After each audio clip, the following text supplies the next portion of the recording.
Hello and welcome to Headline News with our top stories this week, just in case you missed it. My name is Ernest UK. In Nigerian politics today, intriguing events are unfolding in the Senate House as the Senate President, Senator Bukola Saraki, has defected from the All Progressive Congress back to PDP. The Nigerian Guardian reports that the Senate President Bukola Saraki on Tuesday defected from the All Progressive Congress to PDP. He announced his defection from the ruling All Progressive Congress APC to the People's Democratic Party PDP on Tuesday evening. He made the announcement on his Twitter handle at Bukola Saraki on the evening of Tuesday, where he informed Nigerians, saying he has formally left the All Progressive Congress back to PDP. In his statement, he said, "I wish to inform Nigerians that after extensive consultations, I have decided to take my leave of the All Progressive Congress APC back to People's Democratic Party PDP." The announcement was immediately followed by a very comprehensive statement signed by Saraki, in which he explained the circumstances leading to his defection, which he said was not a decision that he had made lightly. He went on to say that if anything at all, I have tarried for so long and did all that was humanly possible, even in the face of great provocation, ridicule, and flagrant persecution, to give opportunity for peace, reconciliation, and harmonious existence of the All Progressive Congress APC. Perhaps more significantly, I am mindful of the fact that I carry on my shoulder a great responsibility for thousands of my supporters and friends who have trusted in my leadership and have attached their political fortunes to mine. With Saraki's defection yesterday, the PDP now maintains a slight majority in the upper chambers, a situation that further jeopardizes the chances of All Progressive Congress APC, particularly in having its way in the Senate House. Also on Tuesday, Governor Ahmed Abdul Fattah of Kwara State defected to the People's Democratic Party PDP. Meanwhile, the People's Democratic Party PDP has welcomed Saraki, Abdul Fattah, and the Nigerian ambassador to South Africa, Alhaji Ahmed Ibeto, back to PDP. The party said the coming of Saraki and others could not have been at a better time than now, when the nation requires the input of genuine patriots and would save Nigeria from an impending decline. Shortly after Saraki moved, at least 23 members of the Kwara State National Assembly have also left the All Progressive Congress APC back to PDP. The Nigerian Guardian reports that APC spokesperson Bolaji Abdullahi have also finally left the APC. Abdullahi, who is the National Publicity Secretary of the ruling All Progressive Congress, announces his resignation hours just after denying his exit from the party. He said in his statement that in the last few days I have had to endure the flagrant usurpation of my role as a spokesman of the party in a manner that I consider unbefitting of a ruling party and inconsistent with my ethical standards. However, APC don't seem to be shaking, as thousands of people are joining the All Progressive Congress APC, even as Senate President Bukola Saraki and Governor Abdul Fattah Ahmed of Kwara State announces their departure. Governor Rochas Okorocha of Imo State, who is also the chairman of the All Progressive Congress Governors Forum, made this known in Abuja on Tuesday, that after a meeting with the party chairman Adam Soshomole, Saraki's departure would not in any way dent the APC electoral fortunes in 2019. Still on development news this week, EFCC arrested Deputy Senate President Ike Kurumadu over alleged corruption case. The Deputy Senate President Ike Kurumadu, who was on Tuesday arrested and grilled by the operatives of the Economic and Financial Crime Commission (EFCC) at the Abuja head office of the anti-graft body over alleged corruption practice, Ekweremadu, who had on July 24th this year failed to honor the summons from the EFCC, was arrested and detained on Tuesday over alleged graft. The Economic and Financial Crime Commission (EFCC) is seeking clarification from him on some allegation bordering on corruption while in office. So far, no confirmation has been made by the anti-graft agency whether or not the Deputy Senate has been cleared the allegations.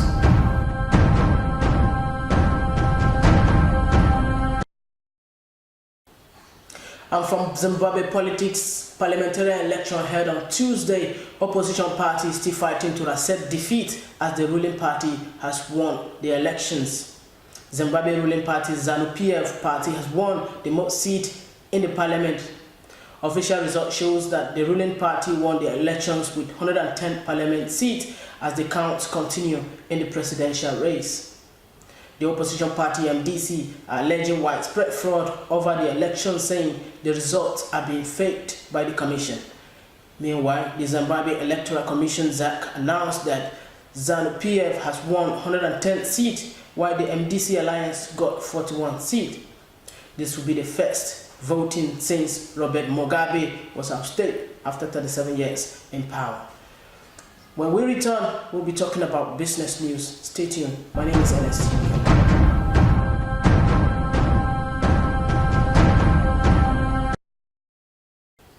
From Nigerian business, we see this week, Nigerian crude oil production is expected to rise by 180,000 barrels per day next year.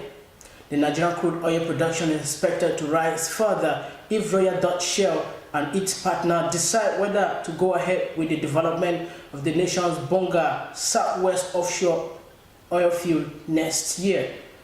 A senior company official said on Tuesday that the project, which is one of the country's largest with an expected production of 180,000 barrels per day, will generate profit at below $50 per barrel. Managing Director of Shell Nigerian Exploration and Production Company, SNEPCO, Bayo Ojuli, told reporters that Shell is currently negotiating a production sharing contract with the Nigerian government, which will determine the viability of the project in 2019. Reuters has quoted him saying that the negotiations are expected to finish this year so they can commence production next year. Shell is currently operating projects like ExxonMobil, Total, Eni, and the Nigerian Petroleum Corporation (NNPC). Nigerian oil's output has risen by 50,000 per barrel in July, helped by the return of Shell Bonylite crude grades.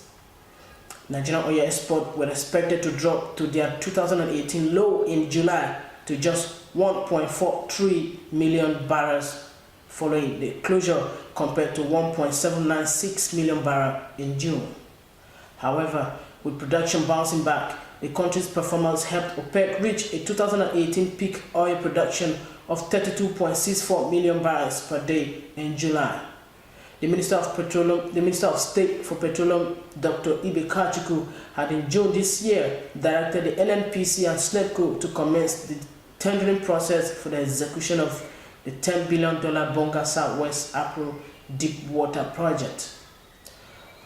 And Nigerian economy, we see that Nigerian naira is gaining strength over dollar, euro, and British pound. When we get back, we will talk about that in a moment.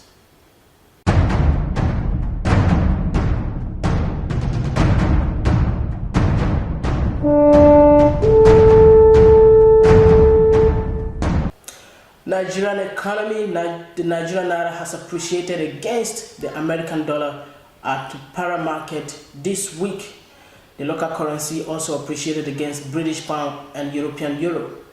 The naira closed at 3.59 to a dollar, while the British pound and the euro traded at 4.78 and 4.17 respectively.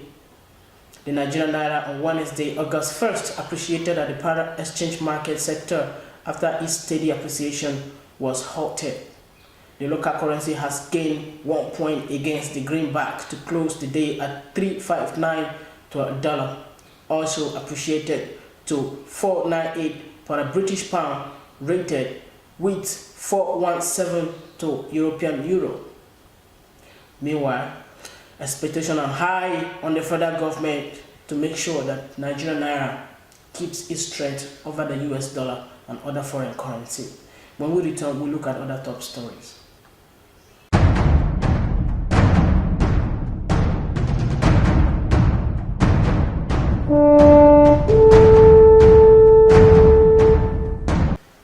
As Expectations are high on the federal government as Calabar Port became idle with shallow water channels. The Nigerian Port Authority (NPA) the Calabar Port Channel to diversify availability of infrastructures and reduce excessive pressure from the ever-busy Lagos port, while saving huge revenue and losses in Nigeria. Dredging the channel has remained a challenge and an uphill task for successive administration for decades, although past administration and management of the NPA had made many promises coupled with several contracts awarded for the project to be commenced. But operators, importers and other stakeholders appear to wait almost endlessly for this reality to come to the Calabar Port. Calabar Port, along with its peer in Port Harcourt, Warri and One, are the gateway for sea trade in the southeastern Nigeria and the south-south particularly. The port is not only designed to serve the south-south and southeast regions, but also other neighboring countries like Chad, Niger and Cameroon.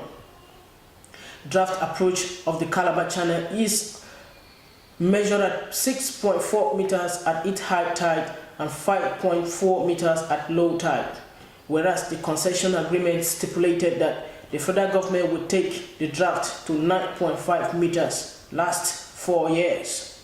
However, the Bureau of Public Enterprise (BPE) had assured that this will be achieved on start of business, but the situation remains the same since 2006 when the concession program took effect. This, however, is weighed down by shallow water channels, port roads and other factors that the port has failed to meet stakeholders' expectations in the maritime industry and the country at large. We're talking about America and the United States government. Donald Trump has come out giving the international levy to Chinese products in America. This will come in a short while.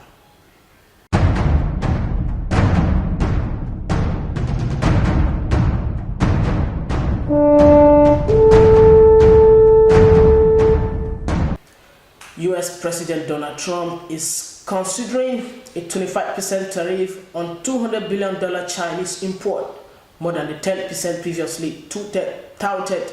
Reports say that on Tuesday, the US imposes 25% tariff on $34 billion of Chinese products earlier this month, with plans to add another $16 billion of imports on Tuesday. This is coming after Donald Trump have begun to raise eyebrows about the exchange and export-import business trade with China since he assumed office. Trump initially threatens to levy 10% on an additional $200 billion, but that figure may not rise to 25%, so to the Washington Post and Bloomberg. It will represent a ramping up of pressure over Washington trade standoff with Beijing. Markets were, however, steady on Tuesday, given a boost by hope for new negotiations since 2017. But the United States had $376 billion trade deficit with China, which is keen to cut off, and Donald Trump is looking at ways to make sure that deficit is being cut off, and he is bringing up levy and tariff drafts against the Chinese import-export production in the United States of America. Trump recently threatens to slap punitive tariffs on all Chinese imports, which accounted for more than $500 billion last year. And in the capital markets, Tokyo is struggling to maintain gain over its trade this week.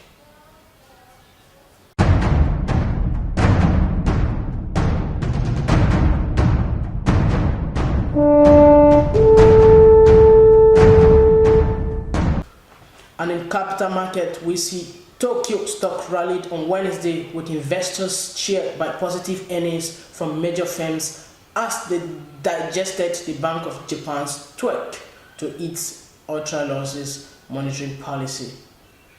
Investors had been concerned about a possible increase in interest rate, but they were relieved to confirm that it is not the case this time. A broker at Iwa Cosmo Securities said that the market is largely looking positive this week.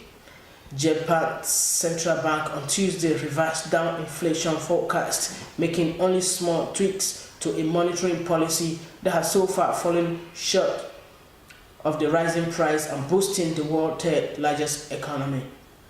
Tokyo shares advanced further in afternoon trade as the yuan slipped against the US dollar.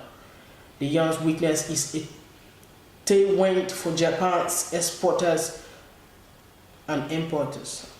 A senior technical analyst at Dow Securities said the dollar fetched 112 to 0.3 yuan in Asia afternoon trade, compared with 111.81 yen in New York late Tuesday and 111.05 yen in Tokyo on Monday. Several Japanese firms reported strong profit after Tuesday closing bell, attracting buyers on Wednesday this week. Investors are also buying shares of firms showing strong earnings in Tokyo, Japan. Corporate results announced by Japanese firms so far are quite positive on the whole. And that was our capital market news. When we return, we'll talk about headline news in Discussed. Thank you. My name is Ernest UK.